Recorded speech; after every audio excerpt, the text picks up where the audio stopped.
Très heureuse de vous retrouver en ce mardi 9 décembre 2025. Mesdames et messieurs, fidèles téléspectateurs, bonsoir et bienvenue dans ce journal de 18h. Conformément aux dispositions de l'article 44 de la loi 2025 du 18 août 2025 portant loi des finances, les membres du Conseil national de transition ont donné quitus au gouvernement à travers le ministre de l'économie et des finances en adoptant à l'unanimité la seconde partie de la loi des finances 2026. C'était ce lundi 8 décembre 2025 lors d'une séance plénière présidée par l'honorable Malik Diao, président du CNT. Écoutons le ministre de l'économie et des finances après le vote de la loi au micro de nos reporters Amadou Kamara et Draman Mali. Il faut se féliciter de l'atmosphère qui a prévalu à tous les travaux en commission jusqu'au vote aujourd'hui. Et il faut également se féliciter des résultats votés à l'unanimité pour le budget qui s'élève à 3 578 milliards de francs CFA en dépenses et à 3 058 milliards de francs CFA en recettes, soit un déficit budgétaire de 520 milliards de francs CFA qui se dégage. Remarquons que les recettes augmentent de 15% par rapport à 2025, le budget initial de 2025, et les dépenses augmentent de 11% par rapport au budget initial de 2025. Nous pouvons également noter que le déficit budgétaire diminue de 10% par rapport à 2025, car en 2025 on avait un déficit de 540 milliards et cette année les prévisions s'établissent à un déficit de 520 milliards de francs CFA. Ce budget a été voté par le Parlement compte tenu des grands équilibres et des tendances toutes à la hausse des indicateurs. Le taux de croissance attendu est de 6,3% contre un taux de croissance réalisé de 6,1% en 2025. Le taux du déficit budgétaire s'établit à moins 2,2 contre moins 2,7 en 2025. Le taux d'inflation reste maîtrisé également à 2,2%. À 2,5% contre 2,7% en 2025. Le taux des dettes, l'endettement sur le PIB s'établit à 42,3% contre 42,4% en 2025. Donc nous pouvons dire qu'avec ces trois critères, le Mali respecte les trois critères de premier rang, des critères de convergence de l'UMOA, et que ces critères sont en train de s'améliorer au fil du temps. Il faut rappeler que ce budget est un budget qui est orienté vers la souveraineté et le développement économique. Les secteurs comme la sécurité, l'éducation, la santé ont une classe importante. Il faut également noter que ce budget est un budget qui fait une large place également aux réformes. Tout ce que les Maliens ont eu à dire lors des États généraux et lors des assises nationales de la refondation et même lors du dialogue intermalien sont mis en œuvre. Et ce budget, il tient en compte l'ensemble de ces réformes et il s'engage à les mettre en œuvre. Il faut dire que c'est un budget qui va être exécuté dans la transparence pour permettre d'avoir une exécution efficace et pour permettre également d'avoir les résultats escomptés. Tenue de la 50e session ordinaire du Conseil d'administration de l'ANPE ce mardi 9 décembre 2025 à la direction générale de la dite structure en présence du président du Conseil d'administration, Lala Kouyaté et Ibrahim Koulibaly. Cette session essentiellement budgétaire consiste à un premier point de faire l'état des lieux des recommandations prises lors de la session précédente. Outre cet examen, le Conseil analysera et validera le plan de travail annuel 2026 ainsi que son budget prévisionnel. Je voudrais à votre nom féliciter la Direction générale pour les résultats obtenus et l'inviter à persévérer dans cette dynamique pour plus de résultats tangibles. En ce qui concerne le plan de travail annuel 2026, soumis à votre appréciation, il s'inspire du plan d'action de la politique nationale de l'emploi, du plan d'action de la politique nationale de la formation professionnelle et du contrat annuel de performance 2026 entre le département de tutelle et l'ANPE. Le projet du PTA 2026 prévoit 229 sous-activités regroupées en 75 activités répondant au plan d'action opérationnel. Du nouveau plan stratégique de développement, le PSD, Vision 2026-2030. Il est important de souligner que dans ce projet de PTA 2026, l'accent est mis également sur l'élaboration du dictionnaire opérationnel du métier et emploi DOM.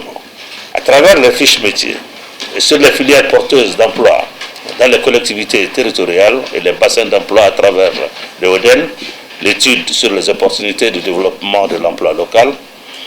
Comme vous le savez, mesdames et messieurs les administrateurs, cela a été une demande forte exprimée lors de la dernière session du conseil d'administration de l'ANPE, qui s'est tenue le 19 juin 2025.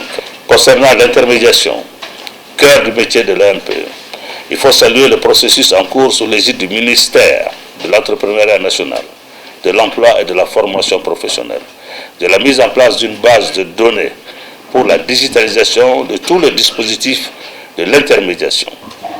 L'année 2026 verra l'opérationnalisation de cette base de données, qui constitue un outil précieux pour l'atteinte des résultats escomptés dans la mise en relation des offreurs et des demandeurs d'emploi. Malgré la diminution des ressources mobilisées de 8% due à plusieurs facteurs du pays, l'ANPE reste dans sa position de promotion de l'emploi. Pour cette nouvelle année, il est prévu 4000 emplois et 3000 formations. Vous remarquez qu'il y a une baisse justement pour 2026 en termes de recettes liées à la conjoncture. Mais ceci, c'est une baisse de 8%. Ça n'entache pas du tout l'atteinte de performance sur l'année 2026 pour laquelle il est prévu 4000 auto-emplois. Il est prévu 75 activités, 300 sous-activités dans tous les secteurs de l'économie primaire, secondaire et tertiaire. Et nous prévoyons également 2500 emplois salariés, donc placement, pour 3000 entrées en formation. Tout ceci donc pour un budget de 2,5 milliards par rapport aux activités.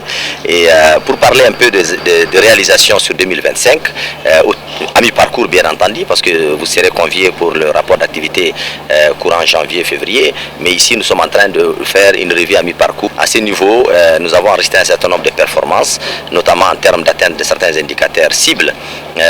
Au niveau de l'intermédiation, nous avions fait de placement de 1088 sur l'ensemble du territoire et sur 3000 demandes enregistrées.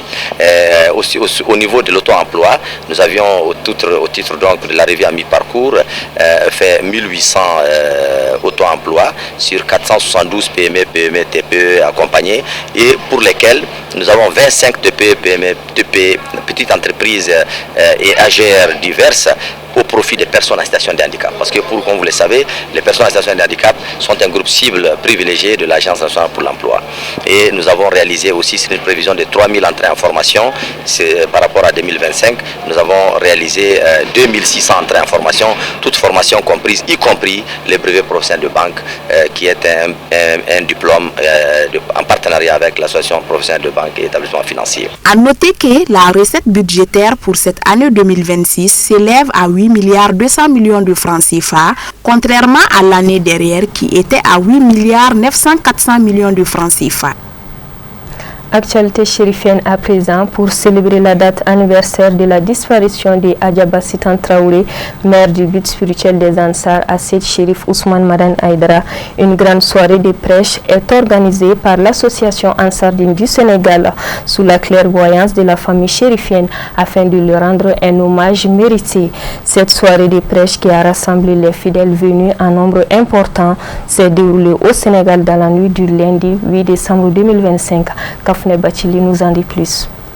Les fidèles musulmans, composés en grande partie d'Ansar et sympathisants, ont pris d'assaut le site qui a abrité la soirée de prêche en hommage à Mama Bassitan Traoré, mère de Seydi Chérif Ousmane Madani Haïdara, guide spirituel des Ansar, président du Haut Conseil islamique et du groupement des leaders spirituels musulmans du Mali. Pour cette tradition instaurée par l'association Ansardine du Sénégal pour la 4e fois, cette présente édition a enregistré la participation de plusieurs membres de la famille chérifienne. À l'entame, Seydi Chérif Iba Haïdara a précédé son père, Seydi Chérif Ousmane Madani Haïdara, au pupitre pour prêcher le message divin comme enseigné dans les Saint-Courans, mais aussi les bonnes actions qui caractérisaient sa grand-mère, Adja Bassitan Traoré, de son vivant, ont été rappelées à l'assistance. Dans leurs différentes interventions, les participants ont rendu un hommage bien mérité à Mama Bassitan Traoré. Voir les guides spirituels des Ansar Seydi Chérif Ousmane Madani Haïdara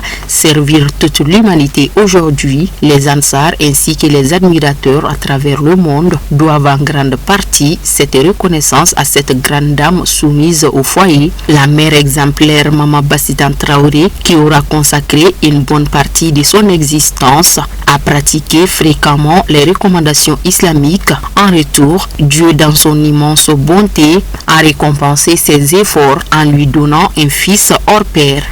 Par ailleurs, l'assistance a exprimé sa joie quant à la présence de Seydi Chérif Ousmane Madani Haïdara et de ses enfants sur leur terre. Pour rehausser l'éclat de la soirée, les derniers mots sont revenus à son éminence Seydi Chérif Ousmane Madani Haïdara pour le prêche en hommage à sa défunte mère. Le guide spirituel des Ansar, dans son prêche, a fait un brillant rappel du caractère pieux de Adja Bassitan Traoré et la portée spirituelle de cette cérémonie de prêche, avant de saluer les militants ansardines du Sénégal pour leur courage et détermination. La formulation de bénédiction a sanctionné la soirée de prêche en hommage à Adja Bassitan Traoré. Actualité chérifienne sur un tout autre plan. À l'occasion de la célébration de l'anniversaire de Seyda Fatima Zahra, l'association Ahubaitou Fatima Zahra a organisé le lundi 8 décembre 2025 une soirée de remise des dons à l'orphelinat SOS Village d'enfants de Sanankoroba, initié par Madame Haïdara Tanti Fatmata Traoré. Awa Diabaté et Abdoulaye Diarra y étaient pour Chérif la télévision. Traoré, fondatrice et figure de référence au sein de l'association, vise à perpétuer les valeurs de solidarité, de compassion et de partage prônées par Seyda Fatima Zahra. La cérémonie de remise des dons s'est déroulée dans l'enceinte du centre en présence des membres de l'association, des responsables du village d'enfants, les mains chargées de vivres, de produits de première nécessité et de divers articles destinés à améliorer le quotidien des enfants. Les représentantes de l'association Fatima Zahra ont été accueillies chaleureusement par l'équipe du SOS Village Enfants de Sanakoroba. Les dons sont composés d'huile, de denrées alimentaires, d'huile, de sucre, de mil, de sel, de lait, d'habits, de jouets et beaucoup d'autres choses. On ne peut pas tout citer. Donc, on est très content d'être ici aujourd'hui. C'est une manière pour elle d'honorer la mémoire de Seyda Fatima Zahra. Elle était un modèle de compassion, de piété, de générosité, particulièrement envers les orphelins et les nécessités. Donc, son anniversaire est l'occasion parfaite pour traduire cet héritage spirituel en action concrète. Madame Haïdara Tanti Fatmata Traoré encourage aussi à la sincérité dans les dons. Chaque geste compte, qu'il soit petit ou grand. Et puis soutenir un enfant, c'est bâtir l'avenir de la nation. Donc vraiment, on la remercie sincèrement. Et notre guide spirituel, c'est Chérif Ousmane Madani Haïdara, qui a montré ce chemin et à sa famille et à nous aussi. Dans leur mot de remerciement, les responsables du centre ont salué cette initiative noble et salutaire de Madame Haïdara Tanti Fatmata Traoré et son association, rappelant que toute action en faveur des enfants orphelins contribue directement à leur épanouissement et à l'amélioration de leur quotidien de vie. Ils ont également encouragé d'autres organisations et personnes de bonne volonté à suivre cet exemple de solidarité active. Nous remercions la donatrice. Vraiment, les mots nous manquent et nous souhaitons vivement que ce soit une première opération et que cela soit pérennisé et que dans l'avenir, que tous nos enfants puissent vraiment remercier Fatoumata Zaraou, la donatrice. Et s'il plaît à Dieu, on verra bien s'il y a une possibilité que les enfants du village aussi puissent un peu connaître cette organisation, prendre connaissance des fonctionnements et voir dans l'avenir qu'est-ce que la fondation peut faire réellement pour nous en tant qu'organisation bienfaitrice. Maintenant, dans l'avenir, ce que nous souhaitons, c'est un partenariat qui permettra non seulement à SOS Mali de dire merci, parce que nous sommes dans une situation de crise, la crise elle est internationale. Si la fondation Fatoumata Zaraou nous appuie aujourd'hui, nous aimerions que cela soit une continuité, afin que nous aussi on puisse dire à l'étranger qu'aujourd'hui les Maliens ont compris et les Maliens contribuent efficacement à la prise en charge des enfants du village. Les autorités coutumières, administratives, religieuses et juvéniles de Sanakoroba ont souligné que cette action n'est qu'une étape dans une série de projets sociaux en faveur des populations vulnérables, avant de rappeler la volonté de l'association de multiplier les actions humanitaires en faveur des nécessités au Mali. Donc aussi nous regardons ces gestes-là, donc ça nous va droit au cœur, parce que c'est à nous-mêmes de chercher des ONG qui peut aider les VSOS. Ça c'est notre rôle de la jeunesse, parce que c'est nos frères, c'est nos jeunes frères, c'est des Maliens, ils sont d'ici, donc c'est à nous de faire ça. Donc si Amsardine fait ces gestes-là, vraiment nous ne pouvons que les remercier de leur bienfait, ce qu'ils sont en train de faire pour la société et ce qu'ils sont en train de faire aussi pour le pays. Nous ne pouvons que les remercier. Donc nous revenons aussi à remercier également aussi Fatoumata Zaraou pour ces gestes-là. Vraiment que ça nous va droit au cœur. Vraiment c'est une initiative qu'on salue et qu'on demande à tous les heureux donateurs de ce pays d'imiter cette brave dame, Madame Aïdara Fatoumata Zaraou Traoré. Parce que le village d'enfants en a besoin. Donc il est demandé à nous tous, individuellement ou collectivement, de vraiment venir en aide pour ces enfants, pour qu'ils puissent vraiment avoir les mêmes éducations que les enfants dans nos différentes familles. En choisissant de commémorer l'anniversaire de Seyida Fatima Zahra à travers un acte philanthropique, l'association affirme une fois de plus son attachement aux valeurs humaines et spirituelles qui fondent son identité. Les enfants du SOS Village Enfants Mali de Sanakoroba ont ainsi bénéficié d'un moment de joie, mais surtout d'un soutien concret dans leur quotidien. Le fan club Djeneba Seck a organisé ce samedi 6 décembre 2025 une grande cérémonie d'anniversaire en honneur de la cantatrice au Café des Arts du Palais de la Culture, Awa Diabaté et Ibrahim Koulibaly. L'événement a rassemblé de nombreux admirateurs, proches et sympathisants, venus célébrer l'anniversaire de l'une des voix les plus respectées de la musique malienne, Djeneba Seck. Au programme, prestations artistiques, allocutions, hommages et moments de partage retraçant le parcours exceptionnel de Djeneba Seck. Djeneba, c'est une artiste que moi je connais bien. Pratiquement ça fait plus de 40 ans on travaille ensemble. Si je dis on travaille ensemble, moi je ne suis pas guitariste, mais je compose des chansons pour Djeneba Seck. Par exemple, Kangele Ntigia, comment on appelle, Kovango Konomi, Urubete Kiamankono, et bien d'autres quoi. Donc, si on m'appelle pour l'anniversaire de Djeneba Seck, je ne peux être que joyeux à ce niveau.